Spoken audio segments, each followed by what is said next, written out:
고난이라고 해서 다 같은 고난 아니다 라는 이와 같은 제목을 가지고 오늘 베드로전서 2장을 좀 마무리해 가도록 하겠습니다. 그래서 오늘 이 말씀이 어떤 분들 가운데 영적으로 좀 잠자고 있는 분들 가운데 영을 깨우는 시간이 되고, 또 정말 지쳐있고 힘겹고 고단한 분들 가운데는 주님께서 새 힘을 공급해 주시는 말씀이 되어서 이번 한 주 출발하는 오늘 예배의 시간이 여러분들 삶 가운데 주님이 정말 살아계시는구나, 정말 나와 동행하시는 하나님 반드시 내 인생길 역사하시는구나, 이런 기대감과 믿음을 가지고 여러분 한 주간 출발할 수 있는 우리 모두가 되기를 간절히 축복합니다. 자, 오늘 본문 22절 23절 말씀입니다. 그는 죄를 범하지 아니하시고 그 입에 거짓도 없으시며 욕을 당하시되 맞대어 욕하지 아니하시고 고난을 당하시되 위협하지 아니하시고 오직 공의로 심판하시는 그 하나님 아버지께 맡겼다, 부탁하셨다 라고 말씀합니다. 그러니까 지금 베드로가 뭐라고 말하는 거예요? 예수님 보라는 것이죠. 예수님은 죄를 지으신 일도 없고 그 입에 거짓도 하나도 없는 분인데 뭘 당했다는 거예요? 모욕을 당했다는 거예요. 그 모욕은 부당한 모욕이죠. 부당한 고난이죠. 그런데 예수님은 부당한 모욕과 부당한 고난을 받았을 때 똑같이 그 사람 가운데 모욕과 위협으로 반응하지 않으시고 오히려 가장 공의로우신 하나님, 정의롭게 심판하실 그 아버지 하나님께 그 모든 결과를 맡겼다는 거예요. 그러니 예수님을 따라가고 예수님을 본받고자 하는 우리 성도들도 예수님처럼 내가 모욕을 당했을 때, 이런 역경을 당했을 때 똑같은 반응을 보이는 것이 아니라 예수님처럼 하나님 바라보고 그 모든 결과를 하나님 아버지께 맡길 수 있을 때, 그것이 바로 인생의 역경과 고난을 이길 수 있는 길임을 가장 먼저 말씀해주고 있다는 것입니다.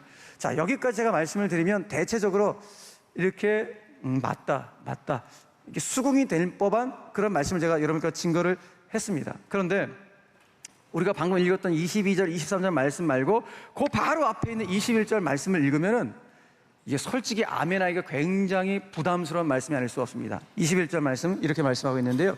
자, 이것을 위하여 너희가 부르심을 받았대요. 그게 뭔지 좀 이따 말씀드릴게요. 그리스도가 너희를 위하여 고난받았대요. 왜 고난받았는가? 너희에게 본을 끼쳐서 당신이 걸어가신 그 자취를 따라오게 하시려고 당신이 고난 보셨대요. 다 정리하면 주님이 몸소 고난을 당하셨는데 왜 고난을 당하셨는가? 당신이 걸어가셨던 그 발자취를 우리로 따라오게 하시려고 고난을 당하셨다는 거예요. 그러면 예수님께서 걸어가셨던 그 발자취는 어딘가? 너무 잘 알고 있죠.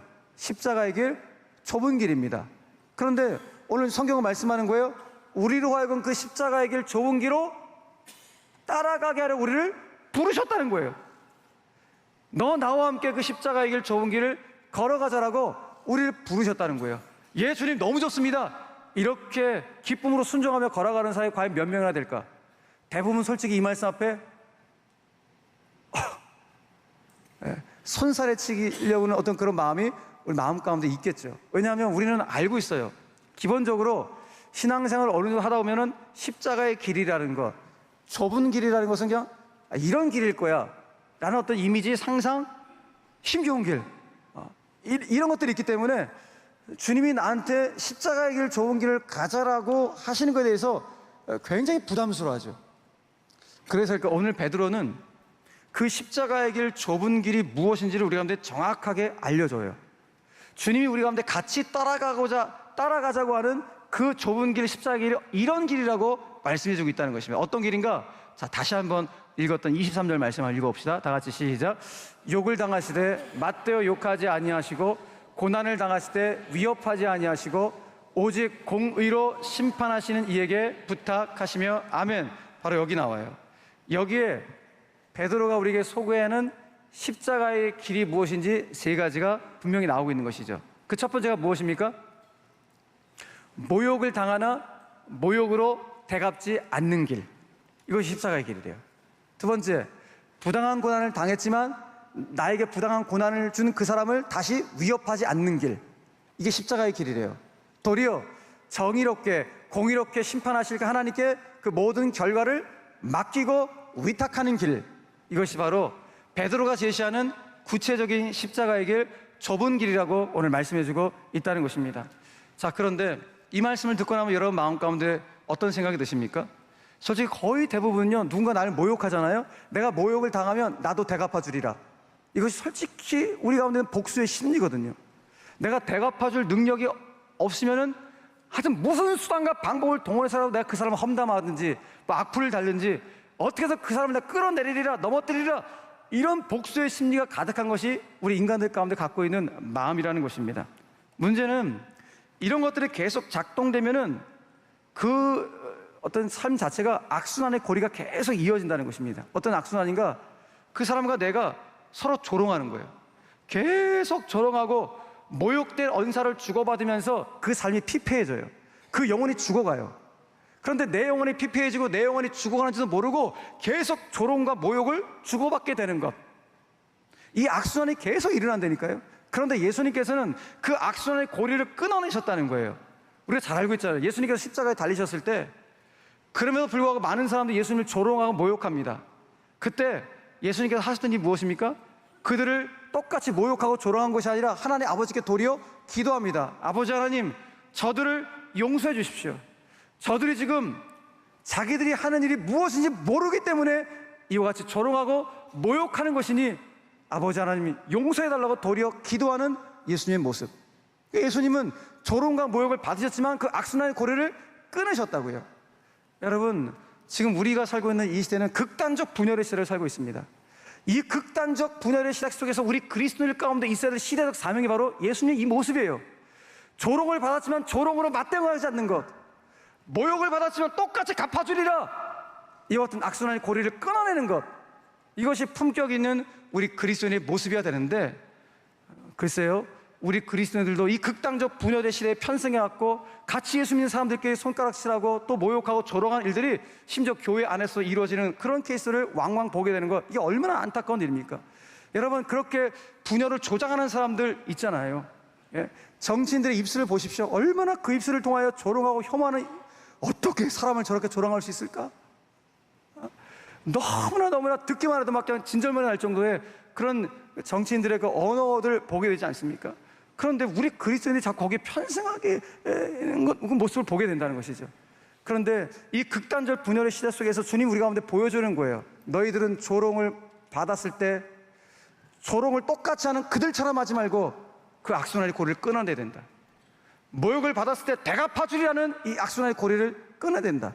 이것이 오늘 주님께서 우리 가운데 가르쳐 주시는 우리 그리스도인들의 시대적 사명이라는 것입니다.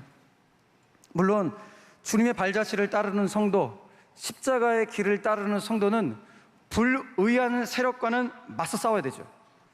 불의한 세력과는 맞서 싸우지만 그들처럼 모욕과 조롱으로 분열을 조장해서는 안 된다는 것입니다. 저는 여러분들과 제가 어떤 경우에도 분열을 조장하는 사람이 되지 않기를 간절히 바랍니다. 오히려 예수님처럼 원수된 것, 곧 막혀진 그 담을 사랑의 힘으로 헐어버리셔서 그 사이를 화평의 다리를 놓으셨던 예수님처럼 우리들도 그와 같은 화평의 통로로 쓰임받아 되는 것입니다. 그 길을 누가 놓는가? 예수님의 발자취를 따라가는 성도들, 그 십자가의 길, 좁은 길을 따라가는 성도들이 본인이 조롱을 받을지라도 모욕을 당할지라도 놔야 될 사명임을, 우리가 반드시 놔야 될 화평의 다림을 말씀해주고 있는 것입니다. 자, 우리는 이걸 볼 때 고난이라고 해서 다 같은 고난이 아니구나. 물론 고난 힘들죠. 그런데 어떤 고난은 그냥 나 혼자 힘들고 나 혼자 그냥 막 피폐하고 나 혼자 고단하면 끝나버리는 그런 고난이 있다고요. 그런데 여기 나온 고난처럼 주님을 따를 때 받게 되는 고난, 십자가의 길을 걷게 될 때 받는 고난처럼 내 신앙과 내 삶을 성숙하게 만드는 고난도 있다는 사실을 우리는 잊어서는 안 된다는 것입니다. 근데 문제는 예수님을 이렇게 오랫동안 믿었다고 하는 성도들조차도 솔직한 마음 가운데 예수님께서 같이 가자고 하는 이 십자가의 길을 걸어가기를 꺼려하는 성도가 의외로 참 많이 있다는 것입니다. 왜요? 그 마음 충분히 이해하죠. 그 길이 너무 좁은 길이기 때문에, 넓은 길이 아니라 너무 협착한 길이기 때문에, 그 길을 걸어갈 때 제한도 많고 너무 견디고 참아내야 할 것도 많기 때문에 하나님이 십자가의 길을 저를 성숙하게 만든다고요? 저 성숙보다 그 길을 안 걸었으면 좋겠습니다 라는 것이 솔직한 우리의 심리이기도 합니다. 근데 우리가 참 이기적이죠. 이렇게 십자가의 고난은 마다하면서도 부활의 영광을 소망한다는 거예요. 마치 통증 없이 저를 치료해 주십시오, 통증 없는 치료를 원하는 것처럼 고난 없는 영광을 원하는 이기적인 마음이 우리 가운데 있습니다. 깊은 뿌리를 내리지 않으면서 풍성한 열매를 주십시오. 씨도 안 뿌리고 감사의 씨앗도 뿌리지 않으면서 뭔가 풍성한 열매를 맺고자 하는 이기적인 마음, 인생의 겨울을 지나지 않고 봄을 맞기를 원하는 이기적인 마음, 광야의 훈련 없이 반드시 광야를 지나야 약속의 땅 가나안이 오는데 광야를 지나가지도 않고 그냥 가나안의 약속의 땅을 나에게 주십시오 라고 생각하는 그 욕심들, 분명히 우리 안에 있다는 것입니다. 기도의 눈물 한 방울 흘려보이지도 않고, 아, 저 신앙생활 이렇게 오래 했는데 은혜의 깊이를 모르겠습니다. 당연히 모르죠. 예수님 때문에 받아본 고난도 없고 정말 은혜의 눈물 한 방울 흘려본 적이 없는데 그 은혜의 깊이를 어떻게 하냐고요. 나는 헌신하지 않고 나는 깨뜨리지 않았는데 뭔가 영광을 원하는, 승리를 원하는 그것은 이기적인 마음이 우리 가운데 있습니다. 그러나 분명한 거, 십자가 없는 부활 없습니다. 광야 없는 가나안 땅, 약속의 땅 없습니다. 그런 차원에서 이 십자가의 길과 인생 광야는 우리의 삶과 신앙을 성숙하게 만드는 힘이다, 지렛대와 같은 힘임을 알게 됩니다. 그러니까 고난이라고 해서 다 같은 고난이 아니라는 것을 다시 한번 알게 되는 것이죠. 우리 인생길 걸어가다가 인생 광야길을 만나게 되면 그때 하나님 여러분들 잊으신 것이 아니라 내 인생을 더 멋있게 사용해 가시기 위해서 나를 견고하게 빚어내시는 중이다, 나를 성숙하게 익혀내시는 중임을 반드시 기억해야 된다는 것입니다. 이것이 성숙한 그리스도인들의 고난을 대하는 반응인 것이죠. 바로 그때 우리는 깨닫게 됩니다. 저는 솔직히 시편을 읽다가 시편 119편의 시인의 고백 한번 보시겠어요? 고난당한 것이 자기한테 유익이 됐대. 저는 이것이 솔직히 이해가 되지 않았어요. 그냥 성경이니까 읽고 암송했는데 어떻게 고난당한 것이 유익이 되지? 그런데 조금씩 신앙의 여정을 걸어가면서 깨닫게 됩니다. 아, 고난을 당한 것이 정말 내 인생에 유익이 될 수 있겠구나라는 것을 알게 됩니다. 시인은 말합니다. 왜 유익이었는가? 그 고난 때문에 내가 주의 율례를 배우게 되어서 유익이었다. 다시 말해서 그 고난 때문에 하나님 말씀을 더욱더 가까이 하게 되어서 유익이었다. 다시 말해서 그 말씀이신 하나님과 친밀한 교제를 나누게 돼서 드디어 내 영이 깨어나서 고난이 유익이 되었다. 내가 죽어 있었고 메말라 있었고 완전히 마른 뼈다귀처럼 그렇게 신앙생활을 했는데 이 고난 때문에 내가 다시 깨어날 수 있어서 이 고난이 내게 정말 유익이 됐다라는 이 시인의 고백이 조금씩 이해가 되고 있습니다. 이런 고난은 나를 성숙하게 만드는 것이겠죠.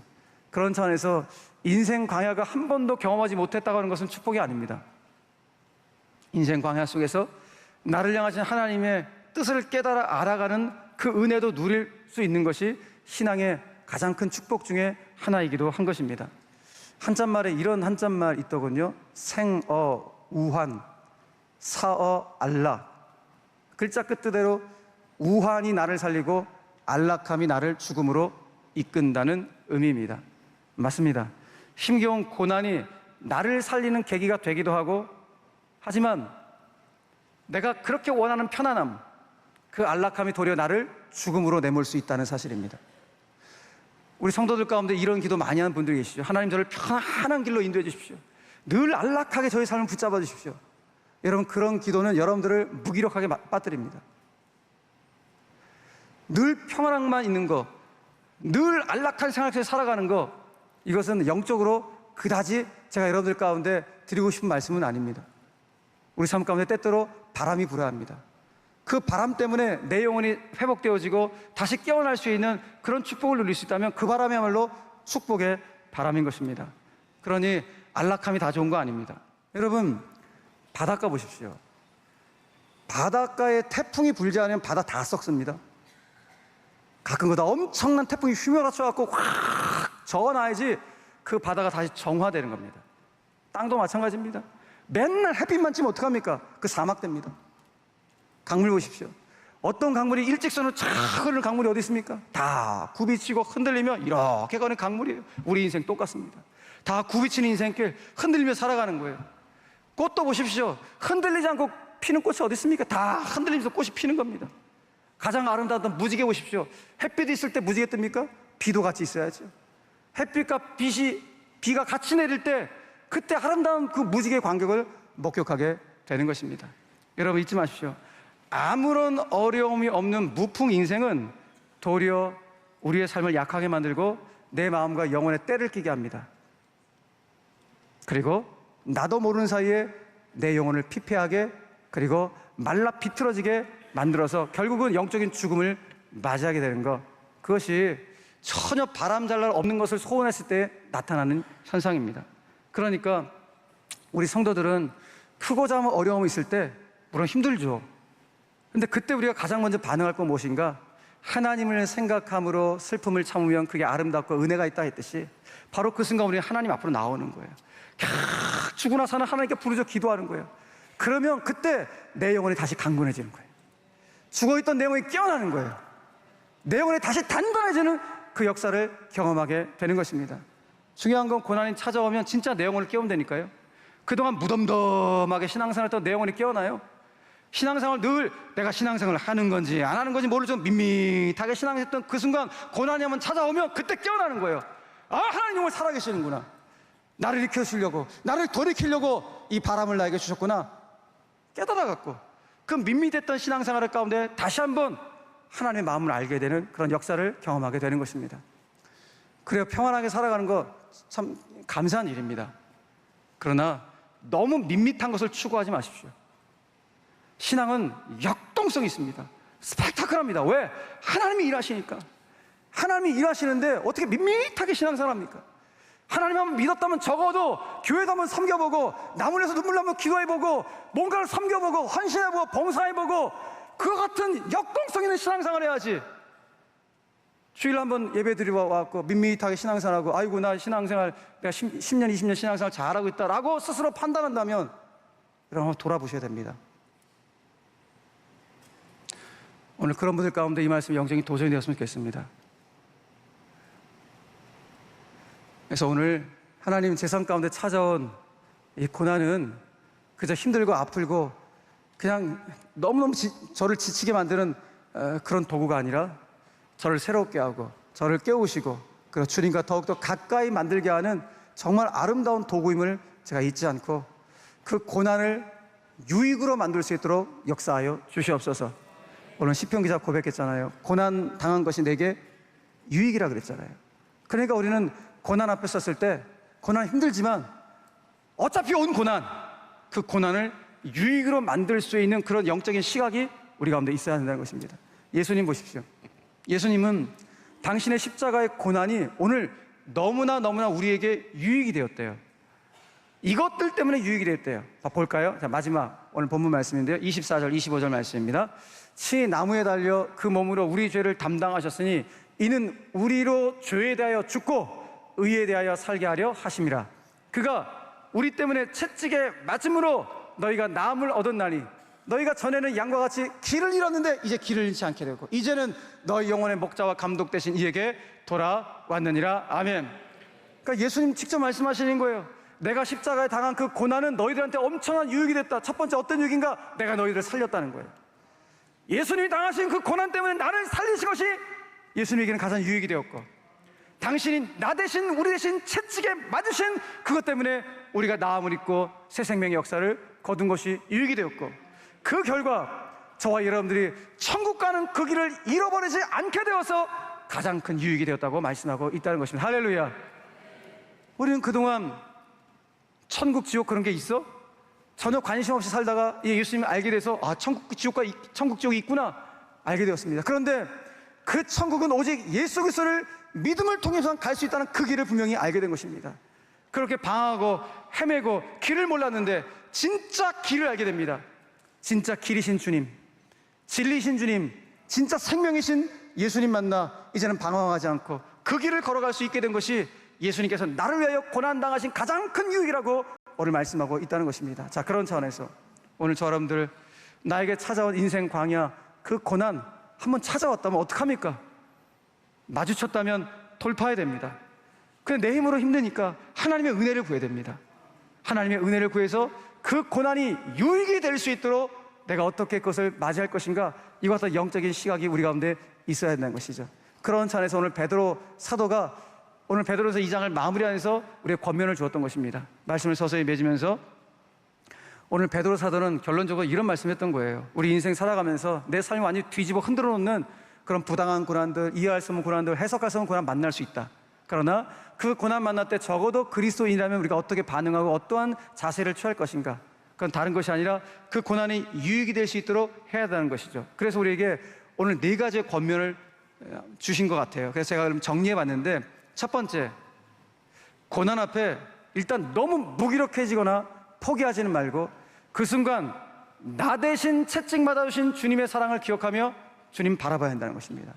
그 인생 광야 때 가장 먼저 하나님을 생각함으로 참으자고 했잖아요. 하나님을 생각함으로 슬픔을 참으면 은혜가 있다라고 말씀했던 것처럼 그 순간 가장 먼저 나 대신 채찍받으신 그 하나님의 사랑을 깊이 생각하고 바라보자는 것. 두 번째, 그 고난을 통해서 그동안 밋밋했던 나의 신앙생활을 깨우고자 하시는, 야, 주님의 마음이 여기에 있었구나 라는 것을 캐치해낼 수 있도록 해야 한다는 것입니다. 세 번째, 고난을 통해서 나를 멋있게 사용하시고자 견고하게 빚어가시는 그 주님의 계획과 섭리를 신뢰해야 한다는 것입니다. 네 번째, 이거 고난이라고 해서 나 같은 고난 아니구나, 나를 성숙하게 만드는 고난이 있구나, 이 사실을 알고 나도 주님처럼 내가 모욕을 받았다고 모욕으로 되갚지 않고 안갚음하지 않고 그 모든 결과로 주님께 맡기겠다는 이 성숙한 결단으로 고난을 받아들인다면 그 고난은 반드시 내 인생의 유익으로 작동할 것이다. 이것이 바로 오늘 성경이 우리에게 주시는 메시지인 것입니다. 사랑하는 여러분, 어떤 사람들, 어떤 분들이 이런 자세를 취하게 될까요? 다른 분들이 아니라 그동안 신앙의 연륜이 많았어도 어떻게 보면 하나님 앞에서 철부지 신앙인으로 살아왔을지 모릅니다. 그런데 이제는 철부지 신앙인이 아니라 하나님 마음을 조금 헤아릴 수 있는 철든 신앙인이 될 때 이와 같은 모습을 갖게 될 것입니다. 그럼 어떤 사람이 철든 신앙인일까요? 헤일리 나우엔이라는 분이 이런 표현을 썼거든요. 상처 입은 치유자. 참 멋진 표현이죠. 상처를 입으면 피해자가 돼야 될 것 같은데, 나한테 상처 준 사람한테 보복해야 될 것 같은데, 그 상처 입은 피해자나 상처 입은 보복자가 돼야 될 것 같은데 오히려 상처 입은 치유자가 돼야 한다는 그런 표현을 썼어요. 마찬가지로 고난도 똑같아요. 내가 고난을 받으면 나한테 고난을 준 그 사람한테 보복해야 될 것 같은데, 고난받은 보복자가 돼야지 정상일 것 같은데 오히려 그때 고난받은 위로자가 되는 것, 이것이 바로 철든 신앙인, 성숙한 신앙인입니다.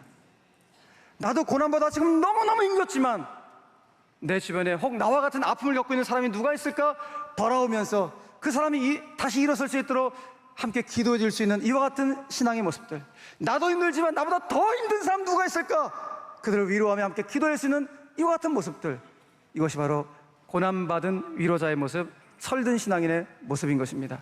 사랑하는 교회 여러분, 저는 바라기는 오늘 이 자리에 있는 저와 여러분들이 상처 입은 피해자가 아니라 상처 입은 치유자가 되시고, 고난받은 보복자가 아니라 고난받은 위로자가 되셔서 주님 오늘 같이 걷자고 하신 주님의 발자취를 믿음으로 뚜벅뚜벅 걸어가서 나에게 순간순간 찾아오는 인생 광야를 그냥 고난이 아니라 유익으로 역전시킬 수 있는 그런 하나님의 사람들 다 되시기를 주 예수 그리스도의 이름으로 간절히 축원합니다.